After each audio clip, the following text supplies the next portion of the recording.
نحمده ونصلي على رسوله الكريم اما بعد اعوذ باللہ من الشیطان الرجیم بسم اللہ الرحمن الرحیم کل نفس ذائقۃ الموت وانما توفون اجورکم یوم القیامہ فمن زحزح عن النار وادخل الجنۃ فقد فاز وما الحیاۃ الدنیا الا متاع الغرور صدق اللہ العظیم۔ بھائیو، بزرگوں، دوستو، کیسے ایک باپ کی زبان چلے گی کہ بیٹا گزر گیا، جبکہ دنیا جانتی ہے کہ باپ جو ہوتے ہیں وہ پہلے جایا کرتے ہیں، لیکن اللہ کے مرضی کے آگے کسی کی نہیں چلتی ہے۔ اللہ تعالیٰ نے قرآن مقدس کے اندر فرمایا الذی خلق الموت والحیات لیبلوکم ایکم احسن عملا، کہ اللہ وہ ہے جس نے موت کو پیدا کیا، جس نے حیات کو پیدا کیا۔ اللہ نہیں فرما رہے ہیں کہ میں نے حیات کو پیدا کیا پھر موت کو پیدا کیا، پہلے اللہ نے موت کا تذکرہ کیا، کیونکہ موت یقینی ہے، حیات دھوکہ ہے، چند روزہ ہے۔ ہر جانے والا آیا ہی ہے اس لیے کہ جائے گا، جسے جانا نہیں اسے آنا نہیں، جو آیا ہے ضرور جائے گا۔ آج دوسرے کے گھر میں ہم نے ماتم دیکھا ہے، باپ کی آنکھ میں آنسو دیکھا ہے، ماں کو تڑپتا سسکتا دیکھا ہے، وہ گود کیسے برداشت کر سکتا ہے جس نے اٹھایا تھا اسے؟ وہ گود کیسے برداشت کر سکتا ہے جس نے رلایا پلایا تھا اسے؟ آج اس کے دل کی آواز کو کون سمجھ سکتا ہے؟ لیکن بھائیو، بزرگوں، دوستو، موت ایک اٹل حقیقت ہے، ہر آنے والا آیا ہی ہے۔ اللہ فرماتے ہیں لیبلوکم ایکم احسن عملا۔ اللہ نے موت و حیات اس لیے دیا ہے کہ تمہیں آزمانا چاہتے ہیں۔ ایک آزمائش قبر میں ہوگی، تیرا رب کون، تیرا دین کیا ہے، تیرے نبی کے بارے میں تو کیا جانتا ہے۔ ایک پہلا امتحان ہوگا، پہلا پرچہ ہے، اور پھر اس کے بعد دوسرا ایک پرچہ ہے، اور وہ پرچہ یہ ہے کہ جب اٹھایا جائے گا پوچھا جائے گا کہ بتا تو نے زندگی کیسی گزاری ہے، کیسی گزاری ہے زندگی۔ ہم یہ سمجھ رہے ہیں ہم اپنی زندگی کو استعمال کرنے میں آزاد ہیں، نہیں، آزاد نہیں ہیں، ہم پابند ہیں۔ جو پابند ہے کامیاب ہے، جو پابند نہیں ہے ناکام ہے۔ اللہ کے رسول صلی اللہ علیہ وسلم نے ارشاد فرمایا الکیس من دان نفسہ وعمل لما بعد الموت۔ عقل مند انسان وہ ہے جو اپنے آپ کو جان لے، میں کیا ہوں، بے حقیقت ہوں۔ هل اتى علی الانسان حین من الدہر لم یکن شیئا مذکورا۔ اللہ فرماتے ہیں اے بندے، کیا تمہارے اوپر وہ وقت نہیں آیا ہے، لم یکن شیئا مذکورا، تم ذکر کے قابل بھی نہیں تھے۔ ماں بھی اس کا تذکرہ کرنا نہیں چاہتی تھی، ناپاک قطرے کا، باپ بھی نہیں چاہتا تھا، دنیا والے نہیں پسند کرتے تھے۔ تمہاری حقیقت یہی تھی، انا خلقنا الانسان من نطفۃ امشاج نبتلیہ فجعلناہ سمیعا بصیرا، کہ ہم نے تم کو جنم دیا ہے، ناپاک قطرے سے پیدا کیا ہم نے، بے حقیقت تھے تم۔ آج ہم ناز کر رہے ہیں کس بات پر؟ بے حقیقت بنیاد پر نہیں۔ ناز کے لائق تو صرف اللہ ہے۔ جس کا تعلق اللہ سے اچھا ہے وہ ناز کے لائق ہے، جس کا تعلق اللہ سے اچھا نہیں ہے وہ افسوس کے قابل ہے، وہ ماتم کے قابل ہے، وہ روئے جانے کے قابل ہے، وہ ہلاکت کے لائق ہے۔ فرمایا کہ بربادی ہے اس انسان کے لیے جو موت سے پہلے موت کی تیاری نہ کرے۔ عقل مند نہیں ہے وہ انسان، گھروں کو بنا لینے والا، بلڈنگوں کی تعمیر میں پیسہ صرف کرنے والا، اپنی صلاحیتوں کو بڑھانے کی فکر کرنے والا، وہ عقل مند نہیں ہے۔ عقل مند تو وہ انسان وہی ہے جو اپنی حقیقت پر غور کرتا رہے، میں ہوں کون، میری حقیقت کیا ہے۔ ایک چٹکی میں ایک بیماری کی بنیاد پر آواز نکلے گی کہ فلانا چلا گیا، لوگوں کو یقین بھی نہیں ہوگا کہ چلا گیا۔ آج بھائیو، بزرگوں، دوستو، ہم روتے ہوئے آنکھوں کے ساتھ اپنے عظیم کو عظیم کے مرتبت اللہ کے حوالے کرنے جا رہے ہیں۔ بچہ نام کے لحاظ سے بھی عظیم تھا، عمل کے لحاظ سے بھی عظیم تھا۔ استاد کسی کی گواہی دے دے نا، یہ اس کے اچھے ہونے کی سب سے بڑی نشانی ہے کہ بچپنا ایسا گزرا ہے، ہر ساتھی رو رہا ہے کہ ایسا بچہ حلم والا، صبر والا، برداشت والا، دکھ تکلیف کو اٹھانے والا، سہنے والا، یہ بدن کہاں کس کو ملتا ہے۔ یہ مزاج تھا کہ کبھی شکوہ نہیں، شکایت نہیں۔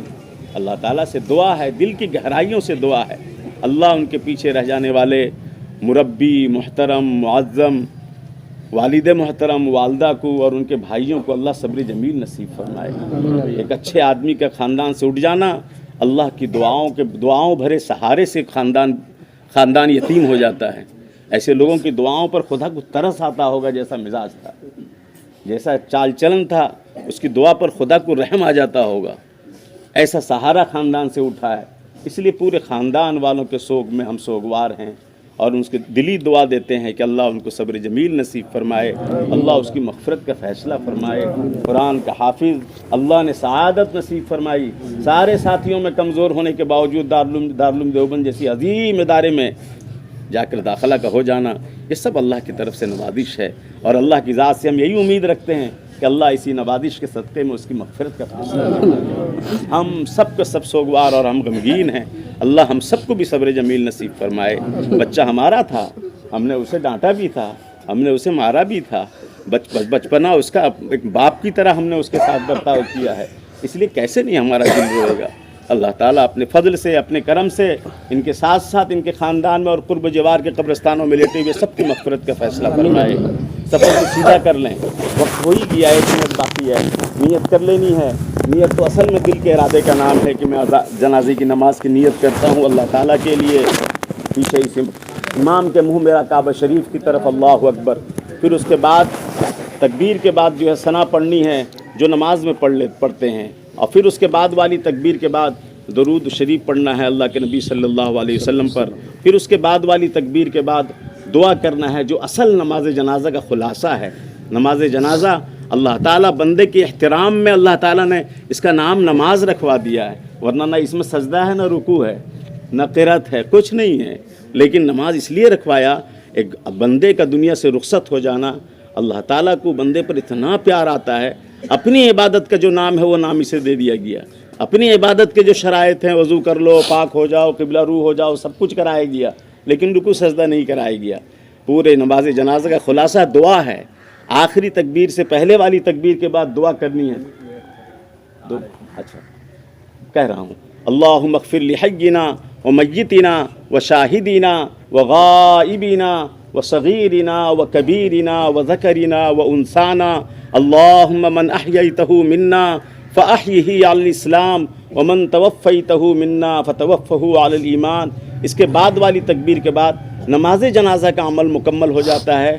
پھر اگر دعا کرنا ہو، دعا کے لیے کھڑا ہونا ہو تو مکمل کام ہو جانے کے بعد، عمل مکمل ہونے کے بعد پھر ثابت قدمی کی دعا کی جا سکتی ہے، کر سکتے ہیں، اور ہمارے بزرگوں کا معمول بھی رہا کرتے ہیں. اخیر میں ایک درخواست ہے، گزارش ہے ان کے بڑے بڑے بھائیوں کی طرف سے، چاہے وہ چچیرے ہوں یا اپنے ہوں، سب گزارش کر رہے ہیں کہ ہمارے مرحوم کے اوپر کسی کا کوئی لین دین کا معاملہ باقی ہو، روپے پیسے کا معاملہ ہو، ان سے رجوع کر لیں. وہ تیار ہیں اس بات کے لیے، لیکن بندوں کے حقوق لٹکے رہتے ہیں، مغفرت کے لیے مشکل کھڑا کرتے ہیں. اس لیے یہ دونوں بھائی اور بھی جو ان کے بھائی لوگ ہیں آ کر کہہ رہے تھے کہ اعلان کر دیا جائے کہ ان کے جو بھی حقوق پیسے پتر کے اعتبار سے ہوں وہ سب تیار ہیں اس کو ادا کرنے کے لیے. آ کر بتا دیں اور مکمل بات ان سے کر لیں اور مرحوم کو معاف کر دیں کہ اللہ تعالیٰ مرحوم کی مغفرت کا فیصلہ فرمائے.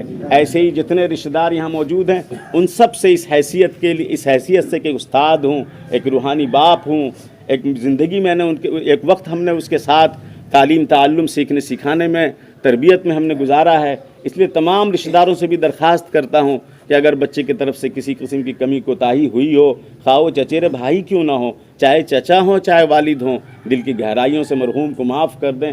اللہ تعالیٰ معاف کرنے والوں کو پسند کرتا ہے. یہی زندگی کا خلاصہ ہے. دوستو ایک دن آئے تھے کہ گھر کے لوگ خوش تھے اور آنے والا رو رہا تھا. ایک دن وہ آتا ہے کہ جانے والا ہنستا ہوا اپنے اعمال کی وجہ سے چلا جاتا ہے اور پیچھے رہ جانے والے آنسو بہاتے رہتے ہیں. یہی دنیا کی ریت ہے. اب تک لوگ نام لے کر کہتے تھے کہ عظیم آیا ہے، لیکن اب کہتے ہیں جنازہ چلا گیا. نام تک دنیا چھین لیتی ہے. یہی دنیا کی حقیقت ہے. جانے والے چلے جاتے ہیں قبر میں، یہ کہتے ہوئے چلے جاتے ہیں اے الوداع، اے قبر تک پہنچانے والے الوداع، الوداع اے قبر تک پہنچانے والے الوداع. اب اکیلے ہی ہم چلے جائیں گے اس منزل سے اب اکیلے ہی چلے جائیں گے اس منزل سے ہم. یہی وہ منزل ہے، سب کو سامنا کرنا ہے. اللہ اس وقت سے پہلے اپنا دھیان نصیب فرمائے. اللہ سچے پکے توبہ کی توفیق نصیب فرمائے.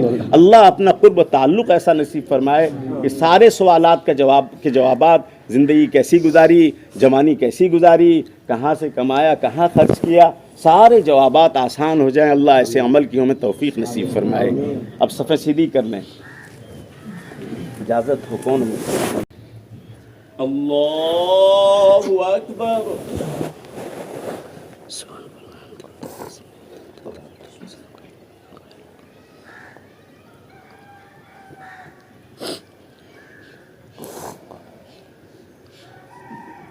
اللہ اکبر.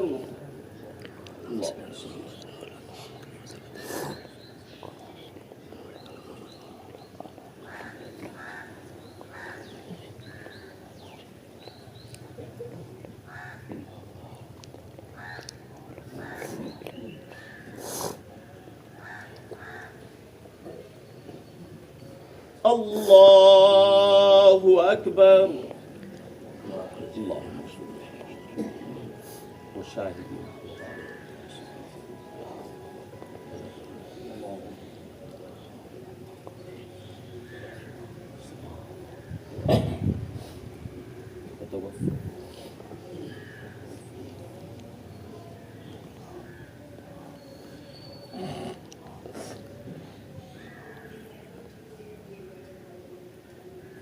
اللہ اکبر.